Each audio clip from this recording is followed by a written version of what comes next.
I guess, saw that I was on live stream with Jack Doherty. They took that opportunity to do some. The Island Boys are now wrapped up in a federal investigation that's got the whole hip-hop scene shocked, and their careers are hanging on the thinnest thread anyone could imagine. Behind all the viral chaos, the wild neon dreads, and their non-stop social media noise, these Florida twins are suddenly being accused of being involved in a calculated home invasion setup that had federal agents rolling up deep with search warrants, turning their entire world upside down in seconds. This situation came out of nowhere and hit harder than anyone expected, leaving people confused, suspicious, and glued to every update like it's some high-stakes street drama happening in real time. Talked openly about not having security, and then he's advertising that he's not home on this live stream. What really pushed the feds to show up at their door is way more twisted and way heavier than anything the internet assumed, and now everybody's scrambling to figure out what went down. We're diving into every angle, including exclusive video, leaked audio recordings, and all the insider talk that's been flying around the streets like a storm, with people whispering details, dropping hints, and claiming they've seen things that make this whole case feel even more chaotic. The energy online is wild, with users acting like detectives overnight, trying to connect dots and uncover hidden clues like they're solving a real-life mystery that keeps getting darker and more unpredictable every time a new piece comes out. This whole story has taken so many wild twists that it doesn't even feel like regular news anymore. It feels like a full-blown TV saga that nobody asked for, but everybody's watching anyway. Each new detail hits harder than the last, catching people off guard and making the situation look more intense by the second.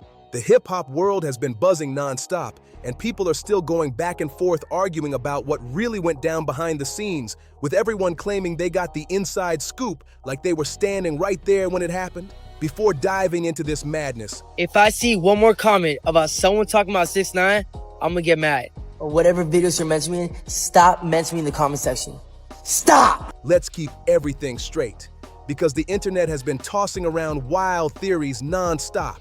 Social media been spinning all kinds of stories about who broke into 6ix9ine's Florida mansion, with folks talking like they're detectives, dropping guesses left and right, acting like they know every detail, even though most of it is just noise and confusion. But now it's time to separate the real from the fake and break down exactly how everything unfolded back in November 2025, when things took a turn that nobody was ready for. That moment flipped everything around for Kodiak, Red, and Fly Soldier, the Florida twins the world knows as the Island Boys, and the chaos that followed changed their whole situation in ways they never saw coming. These two were scrambling to stretch out their viral fame, trying to stay in the spotlight by any means necessary in a culture that forgets people faster than it celebrates them. And they were doing whatever they could just to stay seen, stay talked about, and stay floating in the fast-moving world of online fame. Hey, for anyone that's saying that I had robbed somebody's house, 6ix9ine. Everything exploded the moment 4 masked gunmen rolled up to 6ix9ine's Palm Beach mansion and held his 60-year-old mother at gunpoint, turning the whole place inside out while searching for anything they could snatch. They were scooping up cash, jewelry, and every shiny piece they could grab fast, leaving the mansion looking like a tornado ripped through it, and didn't bother slowing down for a second. But don't get it twisted. This wasn't some random crew hitting a celebrity spot just for kicks, because the timing was way too sharp, the execution was way too smooth, and the whole scene played out like someone planned it down to the second. People online instantly turned into detectives, putting clues together and making connections that started getting louder by the hour. So loud that federal agents jumped in to figure out what was really happening. And here's where everything gets messy, because this whole situation was never just about a break-in. Never just about stolen chains or quick cash. This was about pressure building up behind the scenes, envy creeping in when fame starts fading, and people pushing the limits when they feel that spotlight slipping out of their hands like sand through their fingers. Folks were whispering all over social media, asking who would be bold enough to pull off a move like this, and why everything lined up at the exact moment it did. With everyone trying to read between the lines and guess who might have been involved, he was literally showing his location in real time, flexing the inside of his mansion on camera, and letting millions of people know he wasn't anywhere close to home. He kept talking like nothing could touch him, acting laid back while basically giving the whole world a free look at where he lives and what it looks like inside, all while not even realizing how reckless that move was. and then he's advertising that he's not home on this live stream. Yeah, listen, I mean, it's silly. I don't know why he's out there bragging about not having security, because he definitely needs security, and this is not going to go away for multiple reasons. He's an easy target. You know, when you walk around with, you know, $250,000 in jewelry on you, if you insist on walking around with that type of money, then you need professional help. And it's your friends hanging out with you obviously are insufficient. Every angle of his mansion was popping up on the screen, and it was clear he was far away, leaving people shocked that he was being that open in front of so many viewers. He even talked openly about not having any security around him, almost bragging about it like it made him look fearless. But in reality, it made the whole situation look shaky and dangerous. And then he goes and broadcasts that he's not home on this live stream, basically handing out an open invitation for trouble without even noticing how wild that sounded. Meanwhile, back at the mansion, those 4 masked individuals were locked in on that same live stream, watching every second and timing their moves so perfectly, it felt like they'd been studying his routine for weeks straight. They weren't rushing, weren't fumbling, weren't guessing. Every step they took looked coordinated, like they were following a plan they'd already rehearsed. The precision was so sharp that people online started questioning who knew what, who was connected to who, and how deep this setup might actually go, because nothing about it looked sloppy or random. In the streets, timing is everything, especially when you're pulling off something that risky. But this situation hit on a whole different level. These weren't some random stick-up artists chasing a quick score just because they felt like it. According to all the leaked footage and the breakdowns people were posting non-stop, the individuals involved were already known online, already making money, already having a way to earn legit without stepping into chaos. So the question became, why risk federal charges over some jewelry and fast cash when they could have kept things clean? That confusion had people talking non-stop, arguing, guessing, and trying to piece together how this could even make sense. Then the leaked TMZ clip dropped, and the internet exploded instantly. 6ix9ine. Red is in the west coast of Florida, and I was in Vegas. I just got to Florida, just now. I'm writing a tax. I just got to Florida. What you saying? Tripping. I ain't robbed nothing. The second that audio hit the timeline, everything went wild because you can clearly hear one of the masked individuals slip up and call another one by a name that lines up with one of the Island Boys' well-known nicknames. That moment had people frozen, staring at their screens with their jaw hanging because it didn't sound like a coincidence. Not even a little bit. It sounded personal, familiar, and way too specific to ignore. Social media detectives jumped on that footage instantly, breaking down every single millisecond like they were officially trained investigators with badges and degrees, zooming in on frames, slowing clips down to almost nothing, and comparing audio like they had a full forensic lab sitting in their living room. They weren't playing around. People were acting like this was a real case on the line, and they were determined to pull out every hidden detail they could find. But this situation went way deeper than somebody accidentally dropping a familiar-sounding name, and the online crowd wasn't satisfied with just one clue. People started pushing the investigation even harder, doing full-blown CSI-style breakdowns like they were working on a major crime series. They were studying walking patterns, analyzing body movement, watching how the masked individual shifted their weight, and examining every tiny habit that might expose who was behind that mask. The internet even started comparing how these people swung their arms, how they stood when they talked, the way their shoulders tilted, and the whole rhythm of their swagger. Nothing was off limits. Every little movement was being matched up side by side with clips from the Island Boys music videos, live streams, and social media posts like it was part of a professional lineup. It was wild watching fans transform into digital investigators, putting footage next to each other, checking how the Island Boys act when they're nervous, how they lean in when they talk, and even how their hands move when they get hyped. People were freezing frames, circling body angles, highlighting shadows. The whole thing started looking like an actual digital manhunt unfolding right in front of millions of viewers who couldn't look away. The jewelry analysis blew up the internet when viewers noticed something wild. One of the robbers was rocking a chain that looked almost identical to a piece Kodiak Red had been flashing in his recent Instagram posts. This wasn't just any chain you grab off the shelf. It was a custom piece. loaded with unique engravings, intricate designs, and very specific details that would be nearly impossible for anyone to copy perfectly. Once that detail hit timelines everywhere, the conversation went into overdrive, and suddenly everyone was asking the same question. How does a robber end up wearing jewelry that matches one of the Island Boys' personal pieces almost exactly? From there, the whole situation started spiraling out of control. New theories were popping up every few minutes. Online detectives were posting side-by-side comparisons, and the heat around Kodiak Red and Fly Soldier's names only kept getting louder and more intense. The chain was peeking out just enough from under the robber's hoodie for people to spot the design, and the match with photos posted just weeks before the incident was spot on, making it look too precise to be a coincidence. That kind of detail isn't just a fun talking point online. It's exactly the type of evidence that makes federal investigators sit up, lean in, and take the situation way more seriously. Now here's where it all starts to make sense. The money angle. The Island Boys went from viral sensations, raking in big checks from appearances, features, and promo deals to barely getting talked about anymore, with their fame slipping fast in a culture that moves at lightning speed. Suddenly, the pressure to stay relevant, to keep the checks coming, and to hold on to any form of leverage could push people into risky territory.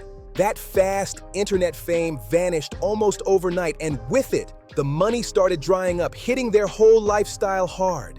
They went from living loud and visible to feeling the squeeze, watching their influence fade while still trying to keep up appearances. Meanwhile, 6ix9ine was flexing harder than ever, stacking millions, showing off flashy cars, expensive jewelry, and a luxury lifestyle on social media like nothing could touch him. Seeing someone in the same world thriving while their own spotlight dimmed that fast, that contrast gets under anyone's skin real quick, and online chatter was only making it worse. Now here's the part people couldn't stop whispering about. As the pressure online skyrocketed and internet detectives pieced together evidence like trained analysts, one of the Island Boys finally snapped under the stress and decided to speak out. But the way he did it had everybody raising eyebrows instantly. His reaction didn't just sound defensive, it came off like someone who could feel the walls closing in, like panic was creeping into his voice. He jumped into a full explanation immediately, throwing out alibis, naming exact spots, times, and events from the night of the robbery like he was reading off a script someone handed him in advance. The wild part, nobody had even asked him for those details yet. It was like he knew the pressure was mounting and tried to get ahead of the storm, spilling more information than anyone expected and giving the internet a front row seat to what looked like someone desperately trying to prove their innocence. That move alone had people saying he was revealing way more than he intended, and it instantly made the whole situation look even stranger. Folks online started replaying his statements over and over, pointing out his nervous tone, the rushed delivery, and the way he kept over-explaining things nobody even asked about. He started talking about taking taxis, being on the west coast of Florida, dropping timestamps, locations, and all these little details like he was trying to build an entire defense before anyone officially questioned him. That kind of energy had everyone looking at him sideways because it came off way too rehearsed, almost like he practiced the whole speech in a mirror before pressing record. Real talk, that was defensive behavior, and everybody caught it instantly. People were asking, why break down your movements that heavily if you truly got nothing to worry about? The streets were listening to every word, and you could literally feel the tension through the screen like the air got heavier the more he talked. It was the type of talking that didn't calm anything down, it made the suspicion louder. Then he switched gears and got even more heated. Out of nowhere, he started telling people to stop speaking on the 6ix9ine situation altogether, snapping at anyone who mentioned the robbery or tried connecting them to the drama. He wasn't just annoyed, he sounded irritated, frustrated, and ready to shut down anyone who even whispered about the situation. It didn't come across like someone trying to clear their name. It looked like someone trying to erase the whole topic from existence. But here's the real twist that had everybody locked in. He admitted straight up that detectives had already pulled up to question him about everything, and he even said they were contacting his family members too. Detectives already showing up at his spot? That means law enforcement was paying serious attention to what the internet was uncovering, and they weren't treating a single detail like a joke. Once investigators start knocking on doors because of theories spreading online, that's when you know things are getting messy. and the spotlight is hitting harder than anyone ever expected. The fact that they questioned his mother too showed just how deep this investigation was reaching, and that level of pressure hits different. You could hear the weight of it in his voice, like every word was carrying a stress he couldn't hide, and you could see it in the way he spoke, like he was barely keeping himself together. This wasn't someone casually brushing off rumors. This was someone who felt the situation closing in on him from every direction. Someone who knew that the tiniest wrong move could flip everything upside down in seconds. The way he kept telling people to stop speaking on the situation, repeating that it was causing him problems, trying to shut down the conversation before it even started. Those are the actions of someone who feels the walls tightening around them with every rumor, every post, every mention. His tone, his reactions, his pacing, the shaky frustration in his voice. Everything showed he was battling real fear, like he was scared of what might come next if the story kept growing, or maybe he just didn't want his name tied to the Island Boys drama because it would drag his reputation into a mess he didn't need at all. In the streets, people know when to keep certain details quiet because speaking too much can create problems you don't even see coming. Sometimes silence protects you more than it exposes you, and that's a rule everyone in the game respects. But here's where everything takes a sharp turn. The moment federal investigators stepped in, the story escalated to a whole new level. This wasn't a simple local case anymore. When the feds show up on a home invasion, it usually means there's something much deeper lurking in the background. Interstate movement, organized crime ties, or connections to other federal investigations. These agents don't bother with small-time burglaries. They only get involved when there are hints of bigger criminal layers lurking under the surface. And let's keep it real. The Island Boys had a financial motive staring them right in the face. These dudes went from pulling in major money per appearance to barely finding gigs that even paid decent cash. At their peak, they were raking in tens of thousands per show, cashing checks for social media promos, and living like overnight celebrities. They tasted that lifestyle heavy, surrounded by money, hype, and constant attention. But viral fame is fleeting, and when the internet moved on, the money dried up almost instantly. One day you're at the top, pulling stacks and getting deals left and right, and the next, the spotlight moves on, leaving you scrambling to keep up. Meanwhile, 6ix9ine was out here living like the world owed him everything. Buying his mom luxury cars, dropping million-dollar gifts, flashing stacks of cash, and piling on jewelry like it was just part of his morning routine. He was living huge in a mansion, flexing non-stop, while the Island Boys were fighting just to stay relevant, trying to keep their names in the conversation at all. And seeing someone else live that loud while your own shine starts to fade, that hits different. It digs under your skin and messes with your mindset real quick. That kind of contrast can twist anyone's head, especially when you once shared a similar spotlight. Watching another artist flaunt the lifestyle you used to have while your own pockets are hurting creates a storm of emotions that's hard to control. Fame disappearing, bills piling up, and old habits sneaking back in. That's a dangerous combination, and it pushes people to breaking points they never imagined reaching. For anyone who doesn't understand street dynamics, here's the truth. Desperation messes with the mind in ways nobody outside that world can see. When you see someone living the lifestyle you used to have, while you're scraping and stretching every dollar just to survive, jealousy doesn't stay quiet. It ferments, it grows, and it can push someone to make moves they would never have considered when the money was flowing. That pressure hits heavy, and it can lead to decisions that shock everyone watching from the sidelines. It's never just about cash, it's about respect, status, and that gnawing feeling inside that tells you deserve the life someone else is showing off online. And when fame fades and the world stops paying attention, that pressure only hits harder, gnawing at your decisions and making you think in ways you never would have before. What made the whole situation even more suspicious was the timing.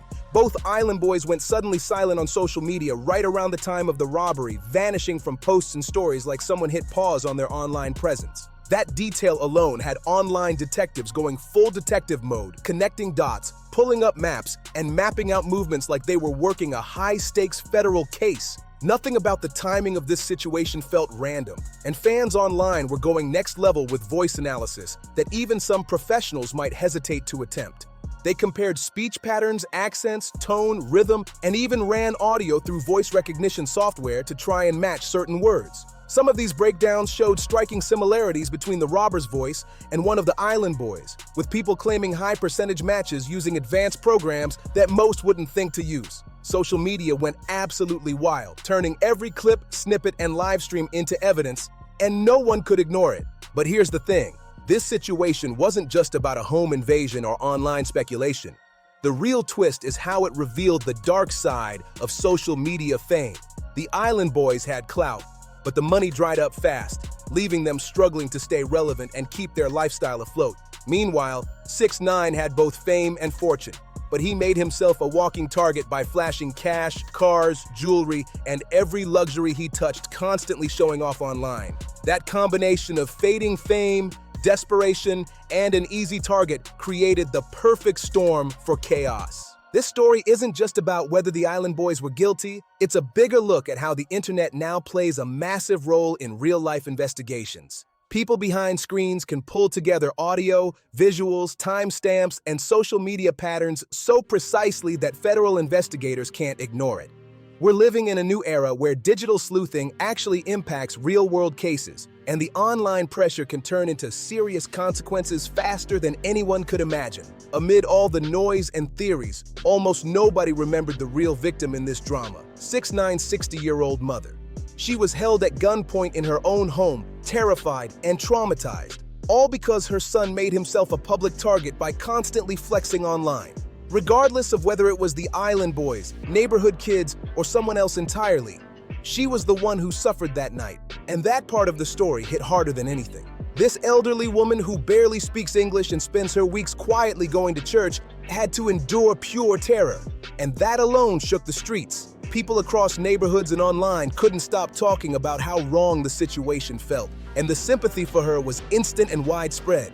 So as this story continues to unfold, remember, the internet can build a case faster than you think. Fame can be dangerous, and sometimes the people caught in the middle are the ones who suffer the most. If you're following this insane drama, make sure to like, share, and subscribe so you don't miss a single update. Every twist, leak, and wild theory is coming, and you'll want to stay tuned for every shocking detail.